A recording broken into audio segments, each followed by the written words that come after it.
नमस्कार। स्वागत है आपका कथा कल्प में। आज की कहानी है सभ्यता का रहस्य। कहानीकार है मुंशी प्रेमचंद और स्वर है प्रवीण दीक्षित का। यूं तो मेरी समझ में दुनिया की 1001 बातें नहीं आती। जैसे लोग प्रातःकाल उठते ही बालों पर छुरा क्यों चलाते हैं? क्या अब पुरुषों में भी इतनी नजाकत आ गई है कि बालों का बोझ उनसे नहीं संभलता? एक साथ भी सभी पढ़े लिखे आदमियों की आंखें क्यों इतनी कमजोर हो गई हैं? दिमाग की कमजोरी ही इसका कारण है या कुछ और? लोग खिताबों के पीछे क्यों इतने हैरान होते हैं, इत्यादि। लेकिन इस समय मुझे इन बातों से मतलब नहीं। मेरे मन में एक नया प्रश्न उठ रहा है और उसका जवाब मुझे कोई नहीं देता। प्रश्न यह है कि सभ्य कौन है और असभ्य कौन? सभ्यता के लक्षण क्या हैं? सरसरी नजर से देखिए तो इससे ज्यादा आसान और कोई सवाल नहीं होगा। बच्चा बच्चा इसका समाधान कर सकता है। लेकिन गौर से देखिए तो प्रश्न इतना आसान नहीं जान पड़ता। अगर कोट पतलून पहनना, टाई हैट कॉलर लगाना, मेज पर बैठकर खाना खाना, दिन में 13 बार कोको या चाय पीना और सिगार पीते हुए चलना सभ्यता है, तो उन गोरों को भी सभ्य कहना पड़ेगा जो सड़क पर बैठकर शाम को कभी कभी टहलते नजर आते हैं। शराब के नशे से सुर्ख आंखें, पैर लड़खड़ाते हुए, रास्ता चलने वालों को अनायास छेड़ने की धुन। क्या उन गोरों को सभ्य कहा जा सकता है? कभी नहीं। तो यह सिद्ध हुआ कि सभ्यता कोई और ही चीज है। उसका देह से इतना संबंध नहीं है जितना मन से। मेरे इने गिने मित्रों में एक राय रतन किशोर भी हैं। आप बहुत ही सहृदय, बहुत ही उदार, बहुत शिक्षित और एक बड़े ओहदेदार हैं। बहुत अच्छा वेतन पाने पर भी उनकी आमदनी खर्च के लिए काफी नहीं होती। एक चौथाई वेतन तो बंगले ही की भेंट हो जाता है। इसलिए आप बहुधा चिंतित रहते हैं। रिश्वत तो नहीं लेते, कम से कम मैं नहीं जानता। हालांकि कहने वाले कहते हैं। लेकिन इतना जानता हूं कि वह भत्ता बढ़ाने के लिए दौरे पर बहुत रहते हैं। यहां तक कि इसके लिए हर साल बजट की किसी दूसरे मद से रुपए निकालने पड़ते हैं। उनके अफसर कहते हैं, इतने दौरे क्यों करते हो? तो जवाब देते हैं, इस जिले का काम ही ऐसा है कि जब तक खूब दौरे न किए जाएं, रियाया शांत नहीं रह सकती। लेकिन मजा तो यह है कि राय साहब उतने दौरे वास्तव में नहीं करते जितने कि अपने रोज नामचे में लिखते हैं। उनके पड़ाव शहर से 50 मील पर होते हैं। खेमे वहां गड़े होते हैं, कैंप के अमले वहां पड़े रहते हैं और राय साहब घर पर मित्रों के साथ गपशप करते रहते हैं। पर किसी की मजाल है कि राय साहब की नेक नियति पर संदेह कर सके। उनके सभ्य पुरुष होने में किसी को शंका नहीं हो सकती। एक दिन मैं उनसे मिलने गया। उस समय वह अपने घसियारे दमड़ी को डांट रहे थे। दमड़ी रात दिन का नौकर था, लेकिन घर रोटी खाने जाया करता था। उसका घर थोड़ी ही दूर पर एक गांव में था। कल रात को किसी कारण से यहां न आ सका, इसलिए डांट पड़ रही थी। राय साहब बोले, जब हम तुम्हें रात दिन के लिए रखे हुए हैं तो तुम घर पर क्यों रहे? कल के पैसे कट जाएंगे। दमड़ी बोला, हुजूर, एक मेहमान आ गए थे, इसी से ना आ सका। राय साहब बोले, तो कल के पैसे उसी मेहमान से लो। दमड़ी बोला, सरकार, अब कभी ऐसी खता न होगी। राय साहब बोले, बक बक मत कर। दमड़ी बोला, हुजूर। राय साहब बोले, 2 रुपए जुर्माना। दमड़ी रोता चला गया। रोजा बख्शाने आया था, नमाज गले पड़ गई। 2 रुपए जुर्माना ठुक गया। खता यही थी कि बेचारा कसूर माफ कराना चाहता था। यह एक रात को गैर हाजिर होने की सजा थी। बेचारा दिन भर का काम कर चुका था, रात को यहां सोया न था, उसका दंड। और घर बैठे भत्ते उड़ाने वाले को कोई नहीं पूछता, कोई दंड नहीं देता। दंड तो मिले और ऐसा मिले कि जिंदगी भर याद रहे, पर पकड़ना तो मुश्किल है। दमड़ी भी अगर होशियार होता तो जरा रात रहे आकर कोठरी में सो जाता। फिर किसे खबर होती कि वह रात को कहां रहा। पर गरीब इतना चंट न था। दमड़ी के पास कुल 6 बिस्वे जमीन थी, पर इतने ही प्राणियों का खर्च भी था। उसके 2 लड़के, 2 लड़कियां और स्त्री सब खेती में लगे रहते थे। फिर भी पेट की रोटियां नहीं मयस्सर होती थीं। इतनी जमीन क्या सोना उगल देती? अगर सब के सब घर से निकल मजदूरी करने लगते तो आराम से रह सकते थे, लेकिन मौरूसी किसान मजदूर कहलाने का अपमान न सह सकता था। इस बदनामी से बचने के लिए 2 बैल बांध रखे थे। उसके वेतन का बड़ा भाग बैलों के दाने चारे में ही उड़ जाता था। ये सारी तकलीफें मंजूर थी, पर खेती छोड़कर मजदूर बन जाना मंजूर न था। किसान की जो प्रतिष्ठा है वह कहीं मजदूर की हो सकती है, चाहे वह रुपया रोज ही क्यों न कमाए। किसानी के साथ मजदूरी करना इतने अपमान की बात नहीं। द्वार पर बंधे हुए बैल उसकी मान रक्षा किया करते हैं, और बैलों को बेचकर फिर कहां मुंह दिखलाने की जगह रह सकती है। एक दिन राय साहब उसे सर्दी से कांपते देखकर बोले, कपड़ा क्यों नहीं बनवाता रे? कांप क्यों रहा है? दमड़ी बोला, सरकार, पेट की रोटी तो पूरा ही नहीं पड़ती, कपड़े कहां से बनवाऊं? राय साहब बोले, बैलों को बेच क्यों नहीं डालता? सैकड़ों बार समझा चुका, लेकिन न जाने क्यों इतनी मोटी सी बात तेरे समझ में नहीं आती। सरकार, बिरादरी में कहीं मुंह दिखाने लायक न रहूंगा, लड़की की सगाई न हो पाएगी, टाट बाहर कर दिया जाऊंगा। राय साहब ने कहा, इन्हीं हिमाकतों से तुम लोगों की यह दुर्गति हो रही है।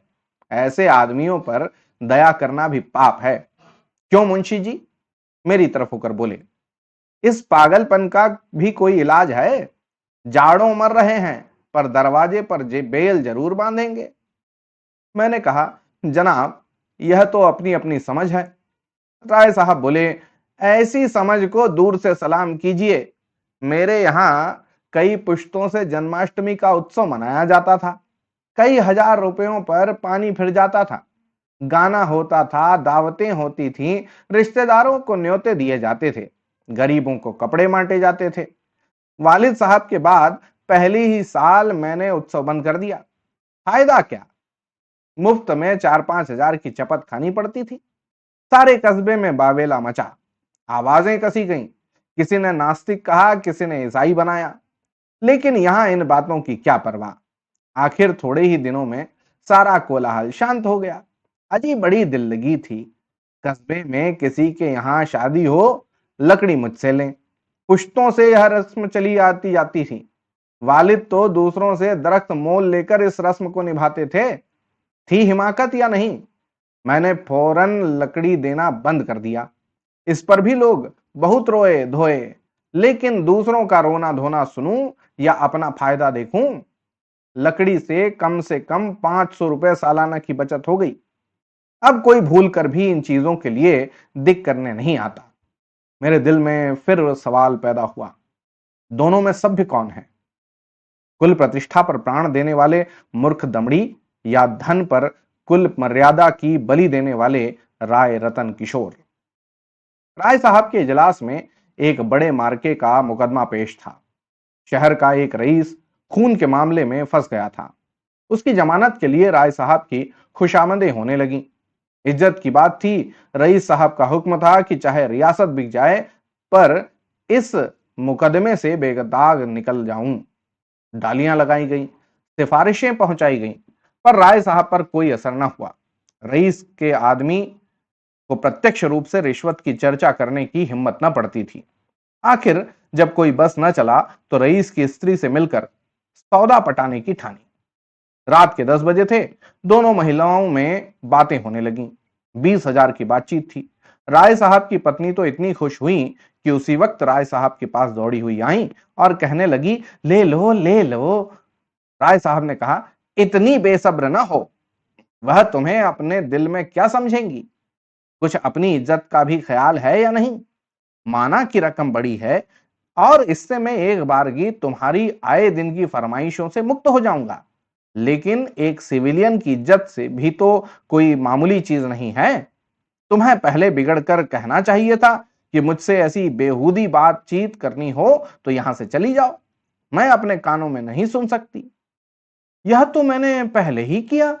बिगड़ कर खूब खरी खोटी सुनाई। क्या इतना भी नहीं जानती? बेचारी मेरे पैरों पर सर रखकर रोने लगी। राय साहब बोले, यह कहा था कि राय साहब से कहूंगी तो मुझे कच्चा ही चबा जाएंगे। यह कहते हुए राय साहब ने गदगद होकर पत्नी को गले लगा लिया। अजी, मैं न जाने ऐसी कितनी ही बातें कह चुकी, लेकिन किसी तरह टाले नहीं टलती। रो रो कर जान दे रही है।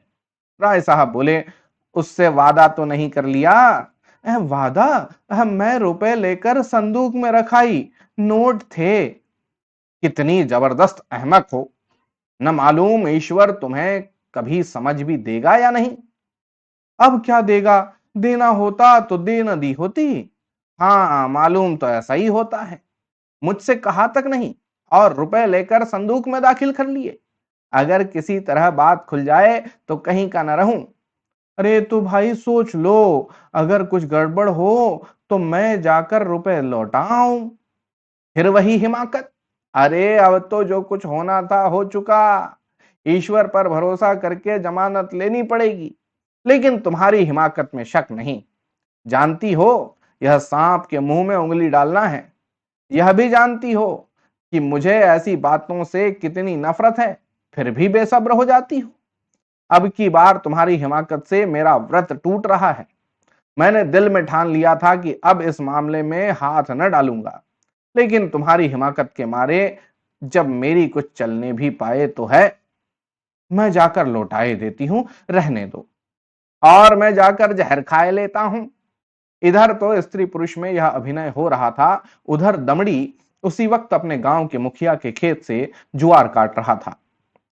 आज वह रात भर की छुट्टी लेकर घर गया था। बैलों के लिए चारे का एक तिनका भी नहीं है। अभी वेतन मिलने में कई दिन की देर है। मोल ले न सकता था। घर वालों ने दिन को कुछ घास छील कर खिलाई तो थी, लेकिन ऊंट के मुंह में जीरा।